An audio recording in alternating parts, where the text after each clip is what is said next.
उन अमर शहीदों के द्वारा जो कुर्बानियाँ दी गई थी और कुर्बानियाँ दे करके जो आज़ादी प्राप्त की गई थी, आज उन्हीं की बदौलत हम आज जो है ना आज़ाद भारत में सभी सुविधाओं का जो है ना आनंद ले रहे हैं। तो उन शहीदों के प्रति जन जन में जो है ना ये भावना उत्पन्न हो कि ये आज़ादी हमें ऐसे सस्ते में नहीं मिली थी।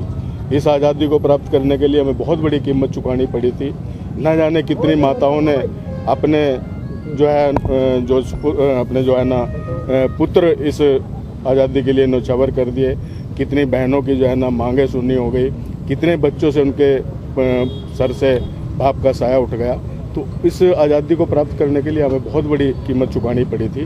तो उन अमर शहीदों का, जिन्होंने इस देश को आज़ाद कराने में अपने जीवन का बलिदान किया था, उनका स्वप्न था कि कभी हमारी भारत माता आज़ाद होगी, हमारा अपना आसमान होगा, हमारी अपनी ज़मीन होगी, हमारी अपनी सरकार होगी और हमारे अपने कानून होंगे और फिर से इस देश के अंदर जो है ना राम राज्य स्थापित होगा। तो ये उन्होंने एक कल्पना उन्होंने सोची थी। आज भारत को आज़ाद हुए 69 वर्ष हो गए हैं। हम 70वीं जो है ना सालगिरह आज़ादी के मना रहे। आज भी देश के अंदर ऐसे बहुत से लोग हैं जिनके ऊपर जो है ना रहने के लिए छत नहीं है, खाने के लिए रोटी नहीं है और गांव के अंदर बिजली नहीं है, गांव के अंदर सड़क नहीं है।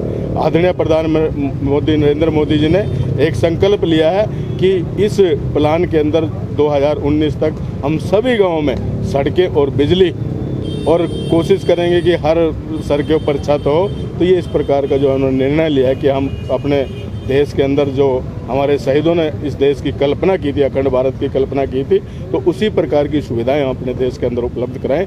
इस यात्रा का आज ये मकसद है कि जो हमारी आने वाली पीढ़ी है, हमारे जो नौजवान साथी हैं, उनके अंदर भी एक जज्बा पैदा हो कि किस प्रकार से हमारे उन सपूतों ने देश को आज़ाद कराने में अपने बलिदान दिए थे। जब चंडीगढ़ में हरियाणा का प्रशासक की मांग कर रहे हैं, मुख्यमंत्री कहते हैं केंद्र से बात करेंगे, इस तरह से देखते हैं इस बात। देखिए, वो जो है ना अभी मामला जो है बीच में लटका हुआ है और क्योंकि पंजाब कहता है कि पंजाब के गवर्नर के पास ये प्रशासक का जो है ना प्रभार होना चाहिए, तो एक केंद्र और जो है ना दोनों मुख्यमंत्री बात कर रहे हैं केंद्र सरकार से, जल्दी जो है ना इस पर निर्णय कर लिया जाए। जो जैसा कि अब प्रधानमंत्री जी ने बेटी बचाओ बेटी पढ़ाओ एक सामाजिक विषय था, इसको जो बड़े जोर शोर से उठाया।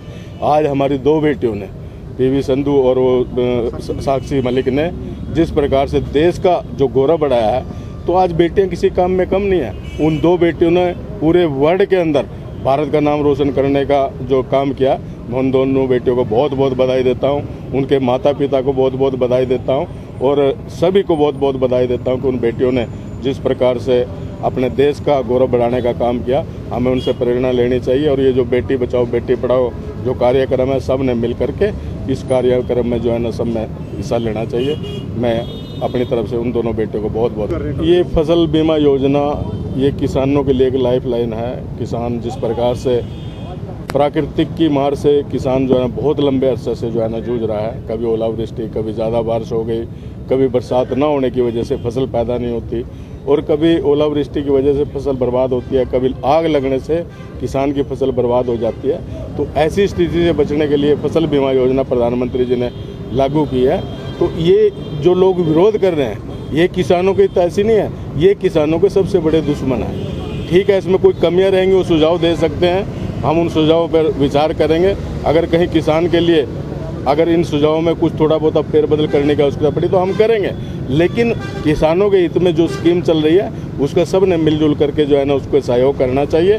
और अगर उसमें कहीं कुछ सुझाव की गुंजाइश है और जिससे किसानों को लाभ होता हो तो हम उस सुझाव को भी मानने के लिए तैयार हैं। लेकिन जो जिस प्रकार से विरोध किया जा रहा है ये राजनीति से प्रेरित है, तो इस प्रकार का विरोध नहीं किया जाना।